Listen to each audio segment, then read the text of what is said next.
Le royaume du divin fiat chez les créatures. Le livre du ciel. Tome 35. Le dépôt de notre amour, notre gloire continuelle. Mon amour ressent le besoin de la compagnie de cette créature pour s'y déverser et recevoir son amour. C'est pourquoi je veux respirer avec elle, palpiter et opérer avec elle.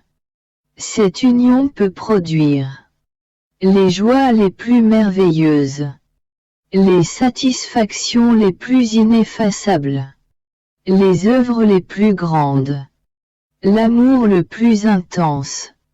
Ma volonté donnera tellement d'amour à cette créature qui vit en elle qu'il lui sera possible d'inonder la création tout entière. Mon vouloir étendra un nouveau ciel d'amour sur toutes les générations humaines pour se sentir embrassé et aimé par l'amour de cette créature qui fut donnée par ma volonté elle-même, partout, en tous et en tout lieu. Et cette créature, étreignant et aimant ma volonté, dira: Ô suprême vouloir, viens régner sur la terre. Investis toutes les générations. Conquiers et gagne tout. Ne vois-tu pas combien il est beau de vivre dans ma volonté, d'avoir ton amour en son pouvoir qui possède tant de puissance et de vertu que personne ne peut lui résister. Quand cet amour aura tout investi, l'amour d'une créature qui vivait dans notre fiat et qui porte avec elle le lien de la famille humaine, nous nous laisserons vaincre. Nous abattrons tous les obstacles. Et nous aurons notre royaume sur la face de la terre. Par conséquent, prie et que tout serve à me demander que ma volonté puisse venir régner sur la terre comme au ciel. Je continuai à être inondé dans le divin fiat qui déversait sur moi lumière et amour. Lumière, pour se faire connaître, amour, pour être aimé. Et mon doux Jésus est revenu pour ajouter: Ma fille, comme il est beau de vivre dans ma volonté. Nous ne pouvons pas être sans cette créature. Nous pensons toujours à lui faire de nouvelles surprises, à lui donner quelque chose de nouveau, à lui dire de nouvelles choses pour qu'elle puisse mieux connaître notre fiat. Selon sa connaissance, nous pouvons agrandir la mer de notre amour en elle.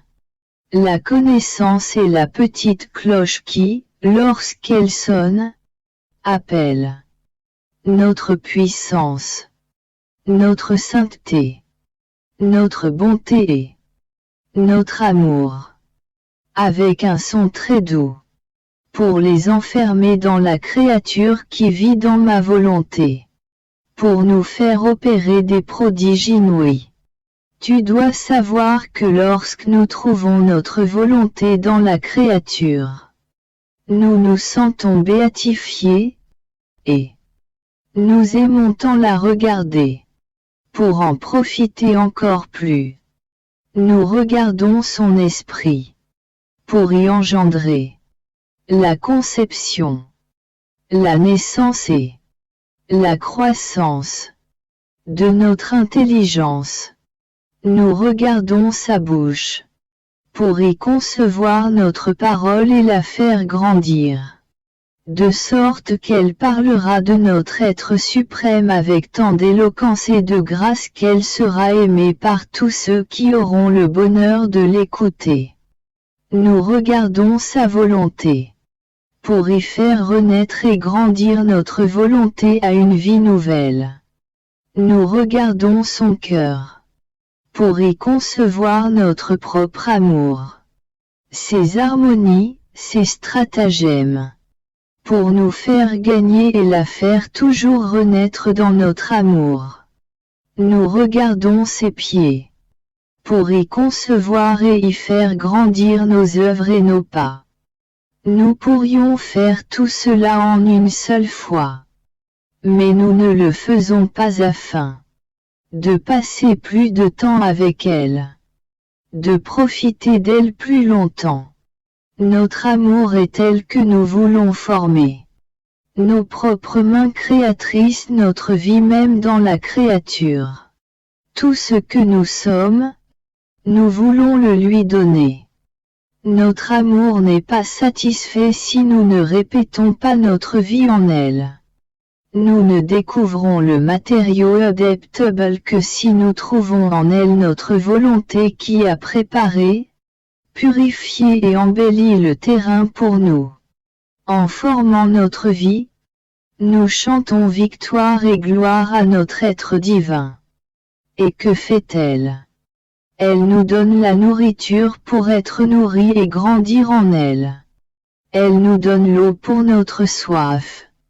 Elle nous donne son être pour nous vêtir, son âme comme chambre, son cœur comme lit pour nous y reposer, et tous ces actes afin d'être amusés et entourés par nos propres joies célestes. Qui peut te dire, ma fille? Tout ce que nous pouvons faire est donner à la créature qui vit dans notre volonté. Nous donnons tout et toutes choses et elle nous donne tout. Mon pauvre esprit nage dans la mer du divin vouloir. Je le sens qui respire, palpite et circule, mieux que le sang dans les veines de mon âme. Il me dit: je suis ici, en toi et en dehors de toi plus que ta propre vie. Je cours en chacun de tes actes. Je rends chaque chose facile pour toi avec mon amour, et je te rends heureuse. En même temps, il me montrait toutes les peines que je souffrais, revêtues de lumière. En les gardant serrées contre son cœur comme autant de conquêtes de sa volonté. J'étais encore préoccupée. Mon toujours adorable Jésus me rendit visite et il me dit: ma petite fille de ma divine volonté, sache que toutes les souffrances que ma très sainte humanité a endurées sur la terre, chaque larme que j'ai versée, chaque goutte de mon sang, chaque pas, chaque mouvement, et même ma respiration, ont été et sont encore investis par une voix unique avec laquelle il parle et crie continuellement. Nous voulons que le royaume de la divine volonté règne et domine parmi les créatures. Nous voulons que nos droits divins soient placés en force. Et il prie, il parle et il gémisse autour de notre trône suprême, sans jamais s'arrêter, pour que la volonté du ciel et de la terre soit une.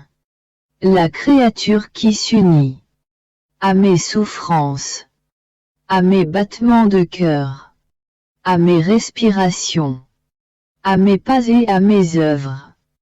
Prie, parle et gémis avec tout ce que j'ai fait et souffert sur terre. Il n'y a pas de bien qui ne vienne de mes souffrances. De mes souffrances, unies à celles de la créature, surgit le plus grand bien. Mes souffrances servent de dépôt de demeure aux siennes. Elles forment ensemble une seule prière, une seule voix, une seule volonté. Mieux encore, mes souffrances portent les souffrances de la créature et tout ce qu'elle fait devant notre majesté, pour qu'elle obtienne de faire ce que je fis. Les souffrances de la créature kidnappent mes souffrances sur la terre, afin d'inclure toutes les créatures dans mes souffrances et dans les siennes, pour disposer toutes les créatures à recevoir la vie de ma divine volonté. L'union avec moi, de ces souffrances avec mes souffrances, produit le grand prodige de ma vie dans la créature. Une vie qui opère, parle et souffre comme si j'étais à nouveau sur la terre. Ainsi, J'anime l'être tout entier de la créature avec la puissance de mes actes. Ma vie s'écoule même dans les choses les plus banales. Afin que tout puisse être mien, animé par ma puissance créatrice, et qu'elle puisse me donner l'amour et la gloire de ma propre vie. Crois-tu que ma volonté n'ait pas tenu compte de tout ce que tu as souffert? Bien sûr que si. Ma volonté préserve dans son sein de lumière toutes tes souffrances petites ou grandes, tous tes soupirs de détresse et toutes tes privations. Elle s'en est même servie comme matière pour pouvoir concevoir, faire naître et développer sa vie. Elle a pu grandir à travers chacune de tes souffrances qui étaient nourries par sa sainteté, remplies de l'ardeur de son amour, et embellies par son inatteignable beauté.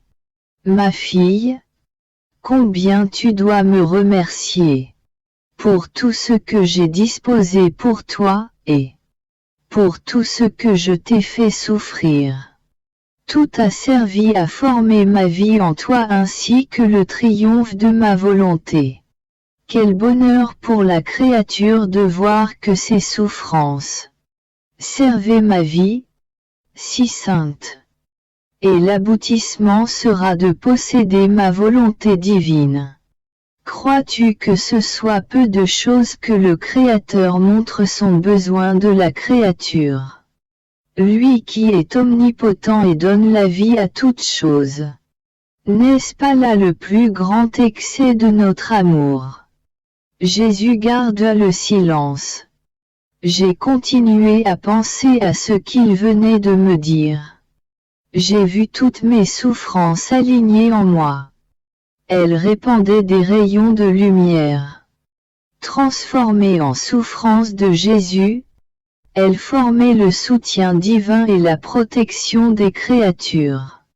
Par leurs voix et ses soupirs continuels, elles demandaient que la divine volonté vienne régner. Jésus poursuivit. Ma bonne fille, notre amour est tel que partout et en tout lieu. Même dans le plus petit brin d'herbe. Dans l'air que respire la créature. Dans l'eau qu'elle boit. Même sous ses pas lorsqu'elle marche sur le sol. Nous envoyons nos voix, nos cris d'amour, je t'aime, je t'aime, je t'aime. Notre amour est inconsolable tant qu'il n'est pas entendu et qu'il ne reçoit pas en retour le « je t'aime » de la créature. Du coup, dans notre délire amoureux, nous disons « Ah ! Personne ne nous écoute, personne ne répète « je t'aime » pour nous. À quoi bon dire « je t'aime » si personne ne nous le rend? À qui le disons-nous? À l'air, au vent, à l'espace. Notre « je t'aime » ne sait pas où aller, ni où s'appuyer.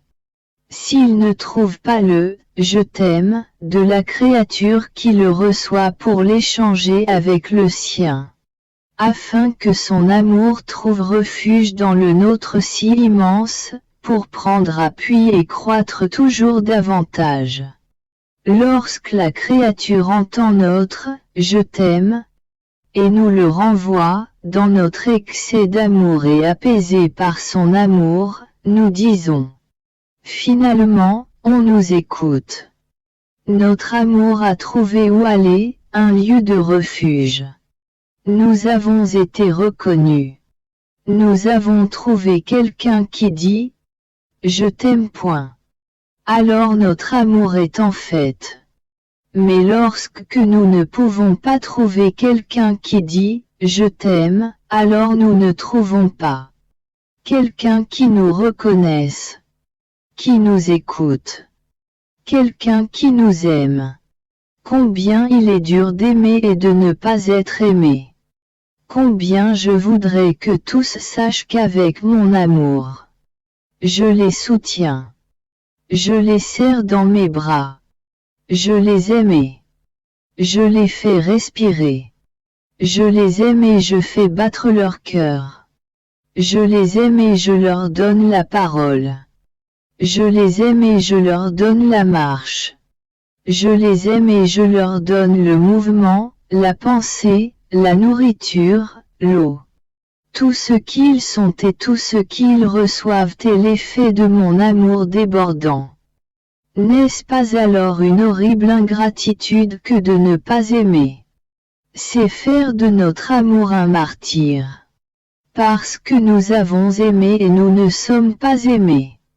Après quoi je me disais, mais comment la créature peut-elle savoir que notre Seigneur lui dit et lui répète ces continuels « Je t'aime » afin de pouvoir lui donner les siens en retour.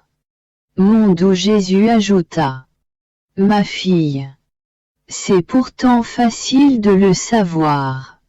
Si la créature possède ma volonté en tant que sa propre vie, celle-ci la dote de son ouïe et de sa parole divine. Ainsi elle entend quand son Créateur lui dit « Je t'aime » et elle répond à son tour « Je t'aime ». En plus, dès qu'elle perçoit qu'elle va le recevoir, le sien va à la rencontre du « Je t'aime » divin, comme voulant rivaliser avec son Dieu. Ma volonté donne tout à celle qui vit en elle. Ses bras pour l'embrasser. Ses pas pour courir après lui. Et notre nature divine étant tout amour.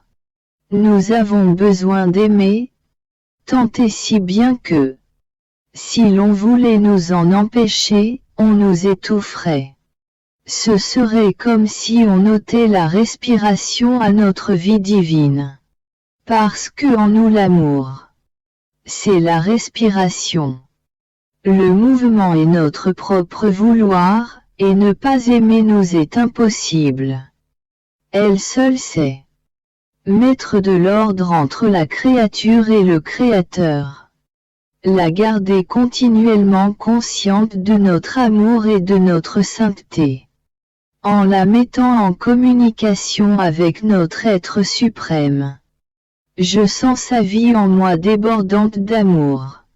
Elle déverse des mers d'amour en disant à chaque cœur.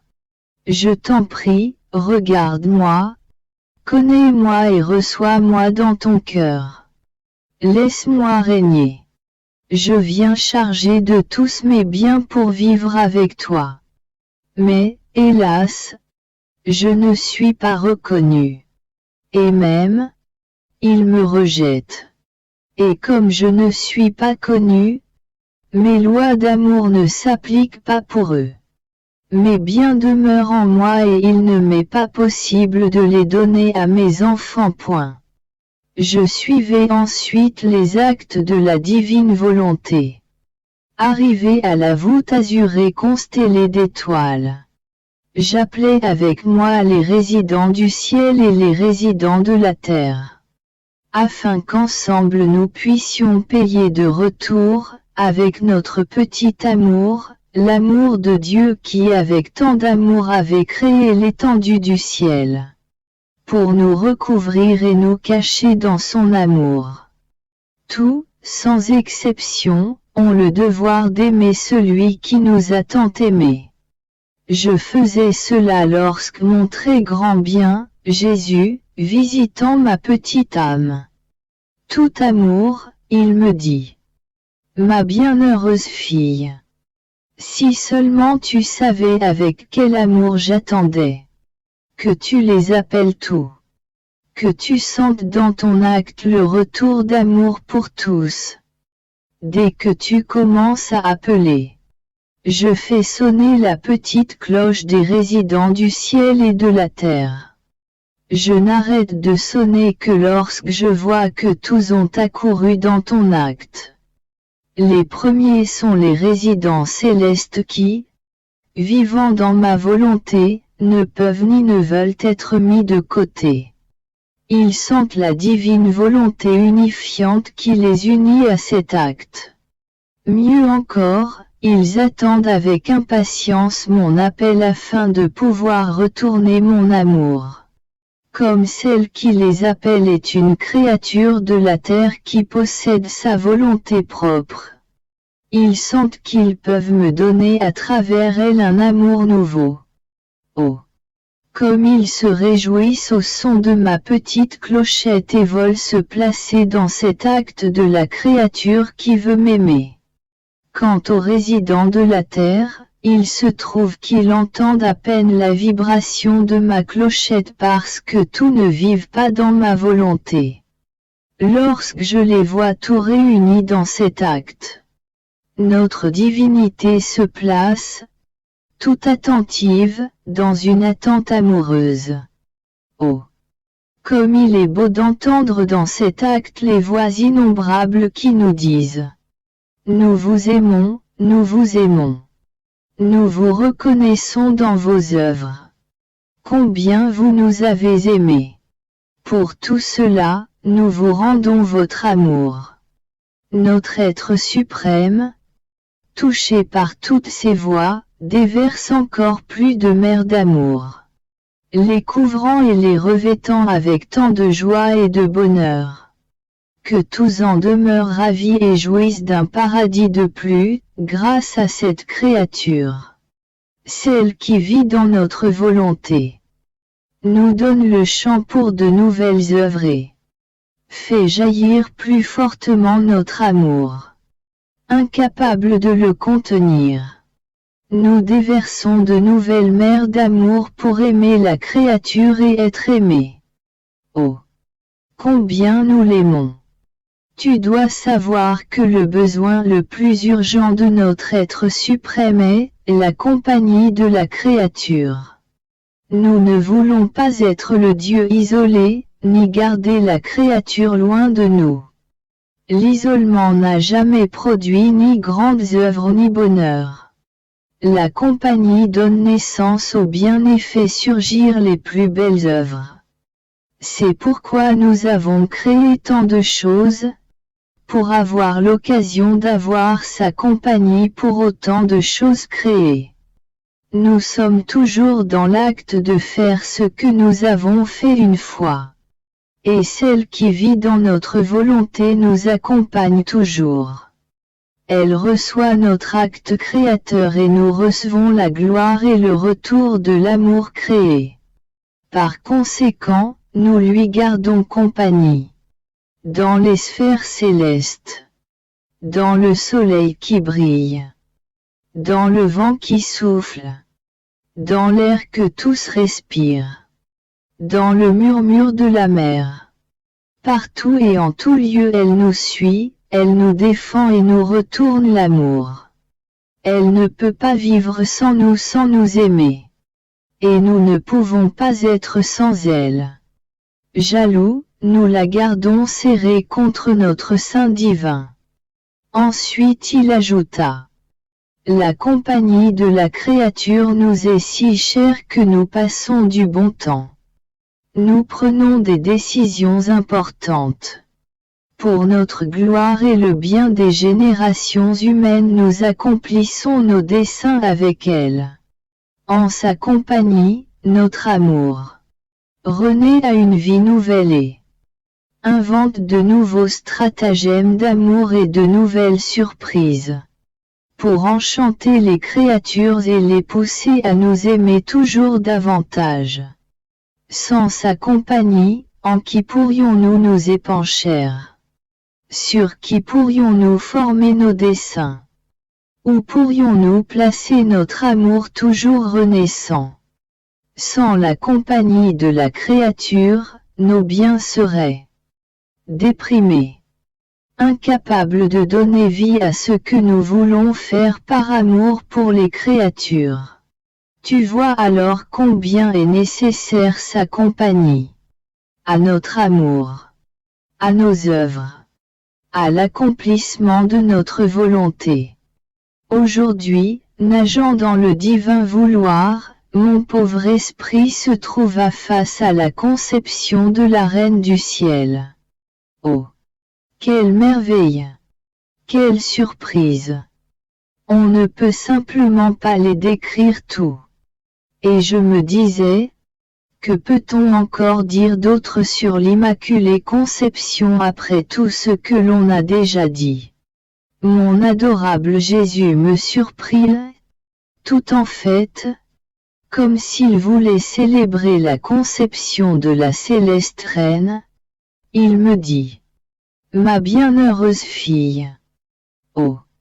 Combien de choses encore j'ai à te dire sur la conception de cette céleste créature. C'est une vie que nous étions en train de créer, pas une œuvre. Il y a une grande différence entre une œuvre et une vie.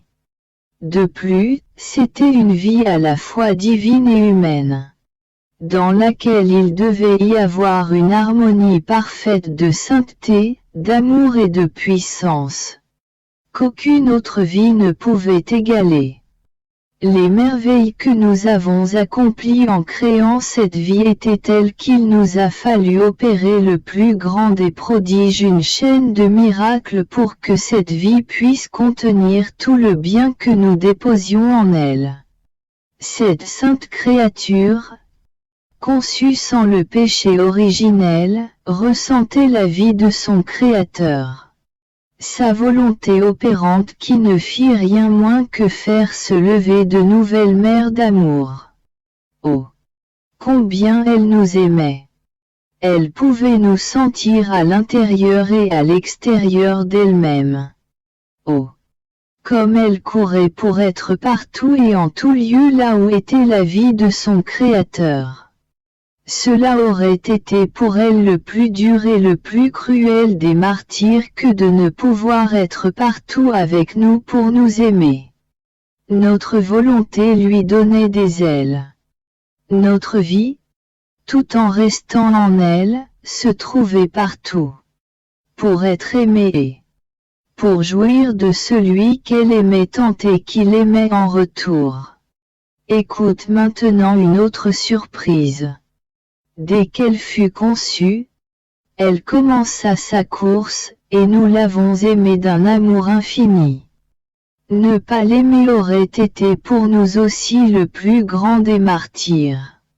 Elle courait à l'extérieur à la recherche de notre vie qu'elle possédait déjà en elle-même. Car un bien n'est jamais complet s'il n'est pas possédé en dedans comme en dehors. Elle demeurait conçue dans le ciel et dans les célestes sphères, dont les étoiles formaient sa couronne, en la louant et en la proclamant comme leur reine. Et elle acquit les droits de reine sur toutes les sphères célestes. Notre immensité l'attendait dans le soleil. Et elle courut et fut conçue dans le soleil qui, devenant un diadème pour son adorable tête, la revêtit de sa lumière et la loua comme reine de lumière. Notre immensité et notre puissance l'attendaient aussi dans le vent, dans l'air, dans la mer, et elle courait et courait, sans jamais s'arrêter. Ainsi, elle demeura conçue dans le vent, dans l'air et dans la mer, en acquérant les droits de reine sur toutes choses. La souveraine dame fait couler sa puissance, son amour et sa maternité dans le ciel, dans le soleil, dans le vent, dans la mer et même dans l'air que chacun respire. Elle fut conçue partout, en tout lieu et en toute créature. Partout où se trouvait notre puissance. Elle élevait son trône pour nous aimer et aimer tout le monde. Ce fut le plus grand miracle accompli par notre amour tout-puissant. La multiplier en toutes choses et dans tous les êtres créés. Pour que nous puissions la trouver partout et en tout. La céleste reine est comme le soleil. Même si quelqu'un ne veut pas à la lumière du soleil, cette lumière s'impose quand même et dit, que vous me vouliez ou non, je dois poursuivre ma course. Je dois vous donner la lumière.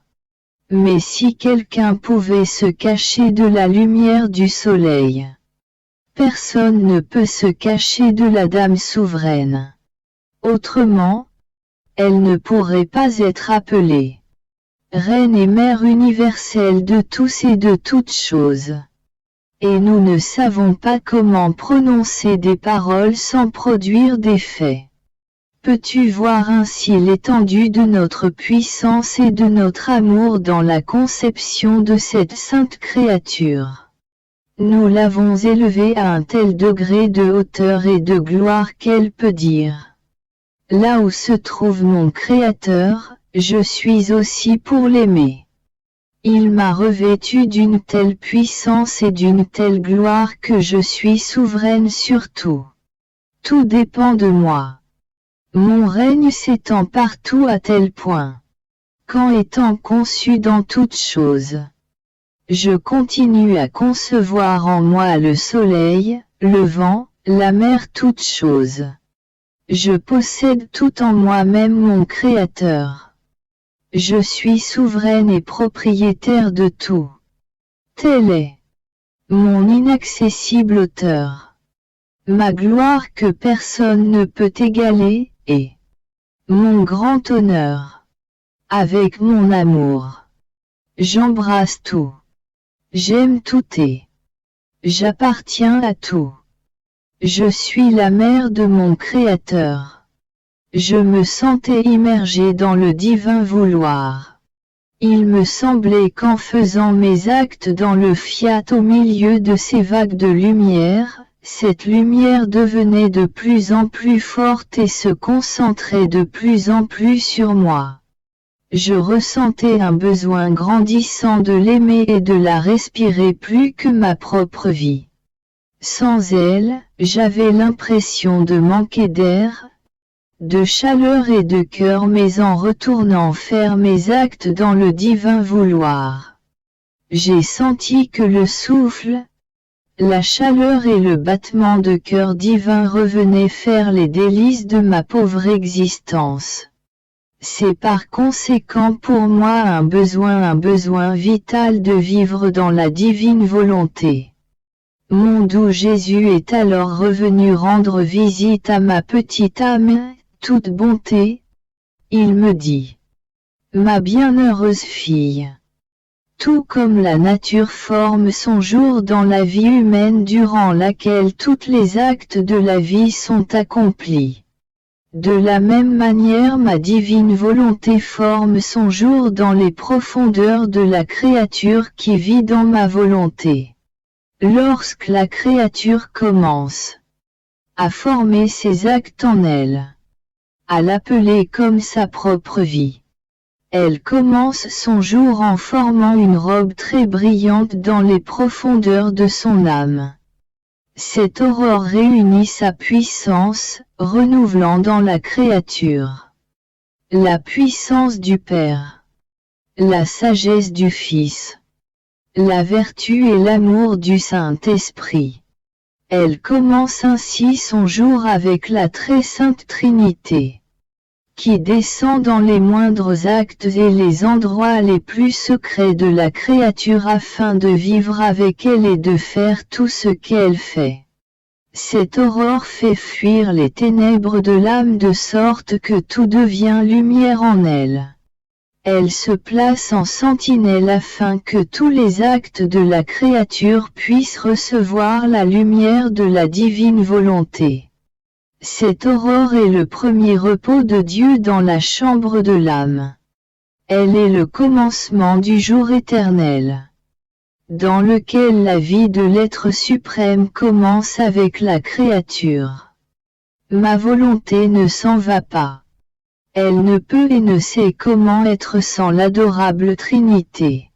Elle ne peut qu'aller de l'avant, entraînant toujours avec elle, de façon irrésistible, l'adorable Trinité, formant la chambre divine, où les personnes divines peuvent retrouver leur créature bien-aimée. Partout où elle règne, ma volonté a le pouvoir de tout centraliser, même notre vie divine.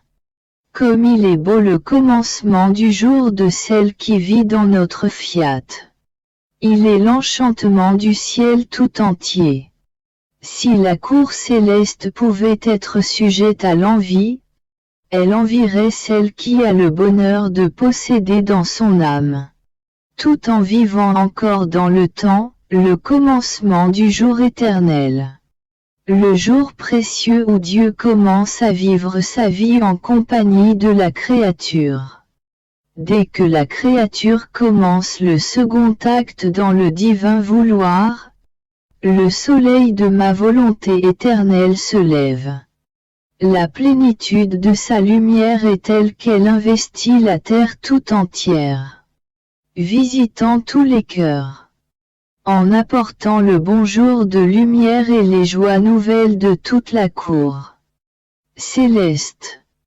Cette lumière déborde d'amour, d'adoration, de reconnaissance, de gratitude, de gloire et de bénédiction. Mais à qui tout cela appartient-il? À la créature qui, avec son acte dans ma volonté, fait se lever le soleil qui brille sur tout, afin que tous puissent trouver celle qui a aimé Dieu pour eux. Celle qui l'a adoré, remercié, béni et glorifié.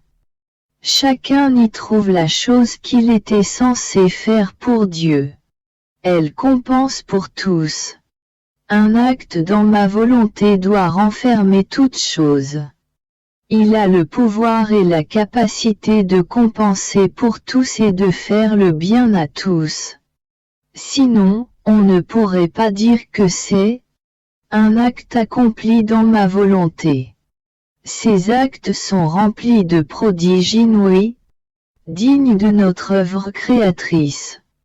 Lorsqu'elle arrive à son troisième acte dans notre volonté, le plein après-midi de notre soleil éternel est formé dans la créature. Sais-tu ce qu'elle nous donne avec ce plein après-midi? Elle prépare pour nous un banquet. Et sais-tu ce qu'elle nous donne comme nourriture? L'amour que nous lui avons donné, nos divines qualités. Tout porte la marque de notre beauté et de nos purs et chastes parfums. Cela nous plaît tellement que nous mangeons à satiété. Même si quelque chose devait manquer à notre condition. Comme la créature est dans notre volonté, elle est propriétaire de tous nos biens. Elle prend alors dans notre trésor ce dont elle a besoin et prépare pour nous le plus magnifique banquet, digne de notre suprême majesté. Et nous invitons tous les anges et tous les saints à prendre place à ce céleste banquet, afin qu'ils puissent prendre et manger avec nous. L'amour que nous avons reçu de la créature qui vit dans notre volonté. Après avoir partagé ce banquet, les autres actes que la créature accomplit dans notre volonté servent, pour certains, à former pour nous des mélodies célestes, des chants d'amour, les scènes les plus ravissantes. D'autres répètent nos œuvres qui sont toujours en acte. En somme, elle nous tient toujours en alerte. Et lorsqu'elle a donné cours à tous ces actes dans notre volonté, nous lui donnons le repos et nous nous reposons avec elle. Après le repos, nous commençons une autre journée de travail, et ainsi de suite. La vraie loyauté consiste à vivre dans notre volonté. Bien souvent, lorsque cette loyale fille voit que ses frères et sœurs sont sur le point d'être frappés par les châtiments mérités pour leurs péchés, ne termine pas sa journée, mais prie et souffre, pour implorer des grâces pour leurs âmes ainsi que pour leur corps. La vie de celle qui vit dans ma divine volonté est une joie et une gloire nouvelle pour le ciel, une aide et des grâces pour la terre. Je suis en proie au divin vouloir. Il ne fait que déverser hors de lui-même des mers de lumière et d'amour. Mais il ne semble pas satisfait avant de voir sa vie de lumière et le petit amour sortant de la créature se rencontrer, s'embrasser et s'aimer mutuellement d'un même amour. Oh! Combien il se réjouit! Et dans son excès d'amour, il dit: la vie de ma volonté est à l'intérieur et à l'extérieur de la créature. Je la possède. Elle est toute à moi à point. Et je pensais, est-ce que le petit amour de la créature disparaît dans la mer immense de l'amour divin? Mon adorable Jésus, revenant visiter ma petite âme comme inondée de ces flammes d'amour, me dit: fille de ma volonté, chaque chose que fait la créature en gardant ma volonté comme principe et vie si petite soit-elle contient une vie divine. Par conséquent, dans la mer infinie de ma volonté et de mon amour, on peut voir un grand nombre de petites vies d'amour et de lumière nager et flotter, ayant pris leur place dans notre mer. Oh! Combien nous nous sentons payés de retour parce que c'est une vie d'amour qu'elle nous a donnée dans son petit amour, et une vie de lumière qu'elle nous a donnée en faisant ses actes, parce qu'ils ont été formés dans le centre de vie de notre Fiat qui possède la vraie vie. Par conséquent, ce sont des vies qui sortent de lui. Mon Fiat les génère et les forme d'abord en lui-même. Ensuite il leur donne le jour depuis son sein divin. Ainsi, chaque « je t'aime » possède la vie d'amour, chaque adoration possède la vie de divine adoration, chaque vertu exercée possède chacune à son tour la vie de divine bonté, la sagesse, la force, la puissance, la sainteté. Comme ce sont de petites vies qui ont reçu la vie de notre vie, elles ne peuvent rester seules. C'est pourquoi elles courent poursuivre leur petite vie à l'intérieur de nos mers infinies. Oh! Combien elles nous aiment! Elles sont peut-être petites, mais nous savons que la créature ne peut nous donner que de petites choses car les grandes choses, les immensités sont nôtres. La créature ne saurait même pas où les mettre si nous les lui donnions. Il lui faut donc prendre refuge en nous. Et nous, en la voyant dans nos mers, nous nous sentons payés de retour par cet amour que nous voulons de la créature. Me voyant incrédule par rapport à ce que Jésus me venait de dire, Jésus a ajouté: veux-tu le voir pour te convaincre de ce que je te dis? Jésus me fit alors voir ces mers interminables investissant le ciel et la terre et le petit amour de la créature, et tout le reste accompli dans sa divine volonté. Comme un grand nombre de vies petites, mais belles, qui nageaient dans ces mers. Certaines restaient à la surface pour fixer leur regard sur leur Créateur. D'autres couraient se jeter dans ses bras pour l'étreindre ou pour l'embrasser, une autre plongeait dans la mer. En somme, elles avaient des milliers de caresses et de stratagèmes amoureux pour celui de qui elles avaient reçu la vie. L'être suprême les regardait, mais avec un amour qui le faisait appeler toute la cour céleste pour célébrer avec lui en disant: regardez-les, comme elles sont belles. Ces vies formées par les actes de la créature et par ma volonté sont ma gloire, mon triomphe, mon sourire. Elles sont l'écho de mon amour, de mon harmonie et de mon bonheur. Je pouvais voir toutes ces vies. Dans le soleil, dans les étoiles, dans l'air. dans le vent et dans la mer. Chaque « je t'aime » était une vie d'amour, qui courait prendre sa place d'honneur dans les mers divines. Quel enchantement! Que de beauté! Que de surprises indicibles! J'étais sans voix, et je ne savais que dire. Et Jésus.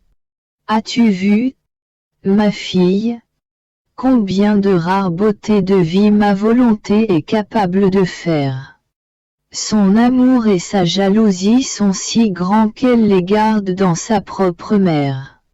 Mais ce n'est pas tout, ma fille. Je veux te dire une autre surprise. Pour la créature qui vit dans ma volonté, je t'aime, n'attends pas l'autre. Avec la vie d'amour contenue dans ces prodigieux « je t'aime ». Ils se suivent les uns les autres et courent prendre leur place dans notre mer infinie. Ils rivalisent entre eux. Celui-ci court plus vite. Cet autre veut prendre la tête. Celui-là veut être le premier à se jeter dans nos bras. Un autre bondit en tête pour se blottir dans notre sein divin. La vie ne peut pas rester immobile. Ces petites vies si petites soient-elles ont un souffle, un cœur qui bat, un pas et une voix. Elles nous regardent de tous leurs yeux. Elles respirent l'amour et nous donnent de l'amour. Elles sont palpitantes d'amour. Elles ont notre pas puisque nous sommes en mouvement et que nous marchons parce que nous aimons. Leur voix parle toujours d'amour et elles nous aiment tant, qu'elles veulent toujours entendre notre histoire d'amour éternel. Ces petites vies ne meurent jamais, elles sont éternelles avec nous. Les « je t'aime », les actes dans ma volonté peuplent le ciel. Ces petites vies se répandent partout. Dans la création tout entière. Dans les saints et dans les anges. Combien d'entre elles entourent la reine? Elles veulent prendre place partout. Au point de descendre dans le cœur des créatures sur la terre en se disant entre elles. Comment notre Créateur peut-il être dans les cœurs humains sans notre petite vie d'amour? Ah! Non, non. Nous sommes petites. Nous pouvons entrer en eux et aimer notre Créateur pour eux. Ces petites vies sont l'enchantement du ciel tout entier. Elles sont les plus grandes merveilles de notre être suprême. Celles qui en vérité nous paient de retour pour notre amour éternel. Leurs folies d'amour sont si inhabituelles qu'en les regardant, on sait qu'elles sont nos filles. Des vies formées et créées par notre divin vouloir. Comment exprimer ma surprise? Jésus reprit. Ne sois pas surprise. Même ma vie ici-bas ne fit rien d'autre qu'émaner ma vie.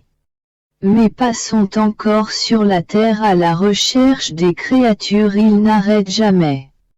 Tous les siècles auront la vie de mes pas. Ma bouche est encore en train de parler parce que chacune de mes paroles contenait une vie qui parle toujours. Seuls ceux qui ne veulent pas écouter ne peuvent entendre ma voix. Mes larmes sont remplies de vie et toujours dans l'acte de couler. Sur le pécheur pour le toucher, l'amener au repentir et le convertir, ainsi que sur les justes et les bonnes âmes pour les embellir et conquérir leur cœur pour m'aimer. Chaque souffrance, chaque goutte de mon sang est une vie distincte qui contient et forme une force pour les souffrances de toutes les créatures, et un bain pour tous leurs péchés. Ce sont les prodiges de ma volonté. Lorsqu'elle règne avec sa vertu créatrice sur chaque acte même le plus insignifiant. Ma volonté crée la vie pour nous faire aimer. Tu dois être convaincu qu'avec un si grand amour, il n'est pas possible que nous ne soyons pas aimés. Par conséquent, notre volonté qui pense à tout et sait faire toutes choses, crée de nombreuses vies à partir des actes de la créature qui vit en elle. Elle compense pour notre amour et rend moins vive notre impatience d'amour et notre éternel délire d'amour. Par conséquent, vis toujours dans notre volonté. Aime continuellement et tu seras l'enchantement de tout le ciel, notre fête perpétuelle. Et nous serons à toi. Nous nous célébrerons l'un l'autre. Mon pauvre esprit était accaparé par les grandes merveilles et les prodiges que le divin vouloir peut opérer lorsqu'il règne dans la créature. Et je me disais, quel heureux destin de vivre dans le divin vouloir. Il ne peut pas y avoir de plus grand bonheur, que ce soit au ciel ou sur la terre. Mais comment pourra-t-il jamais régner sur la terre si les maux et les péchés abondent de façon si horrifiante? Seule une puissance divine, avec un de ses plus grands prodiges, pourrait y parvenir. Sinon le royaume de la divine volonté régnera au ciel, mais non sur la terre. Je pensais cela lorsque mon doux Jésus, ma douce vie, visita ma pauvre âme et me dit avec une indicable bonté: ma brave fille, il a été décrété dans le consistoire de la très sainte Trinité que ma divine volonté aura son royaume sur la terre. Nous accomplirons autant de prodiges qu'il le faudra. Nous ne reculerons devant rien pour obtenir ce que nous voulons. Mais toujours, nous utilisons les moyens les plus simples, et cependant les plus puissants, pour subjuguer le ciel, la terre et toutes les créatures dans l'acte que nous voulons. Tu dois savoir que dans la création, il n'a fallu que notre souffle omnipotent pour insuffler la vie dans l'homme. Mais combien de prodiges dans ce souffle! Nous avons créé l'âme avec les trois puissances, véritable image de notre adorable Trinité. Avec cette âme, l'homme avait le cœur, la respiration, la circulation du sang, le mouvement, la chaleur, la parole, la vue. Que fallait-il pour réaliser tous ces prodiges dans l'homme? Le plus simple de nos actes, armé de notre puissance.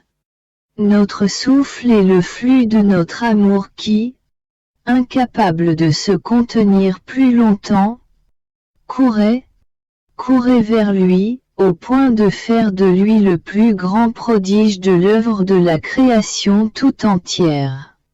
Mais, ma fille, puisque l'homme n'a pas vécu dans notre divine volonté, ces trois puissances ont été obscurcies et notre adorable image est restée déformée en lui.